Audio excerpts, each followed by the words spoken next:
আসসালামু আলাইকুম। সবাই কেমন আছেন? সকলের সর্বাঙ্গীন মঙ্গল কামনা করছি। আমি এখন আছি রাখাইন পল্লীর বৌদ্ধবিহার। এটা এশিয়া মহাদেশের অন্যতম আরেকটি নিদর্শন। কুয়াকাটা সি বেস থেকে রাখাইন পল্লীর যে দূরত্ব, আর এই রাখাইন পল্লীর যাওয়ার মূল যে আকর্ষণ, এটা হচ্ছে বৌদ্ধবিহার।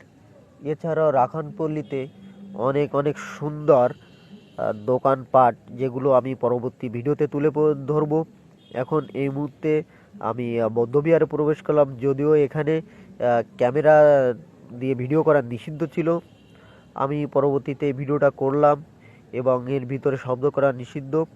এবং বৌদ্ধবিহারের যে মূর্তি, এই মূর্তির ছবিটা আমি ক্যামেরায় ধারণ করছি এবং চারপাশের যে পরিবেশটা, এটা আপনাদের দেখাতে চাচ্ছি। আসলে কুয়াকাটা সি বেসে যখন আসবেন, এর আর একটা অন্যতম নিদর্শন এই বৌদ্ধবিহার। আর বৌদ্ধবিহারের ভিতর যে পরিবেশটা, খুবই সুন্দর একটা পরিবেশ, না আসলে বুঝবেন না।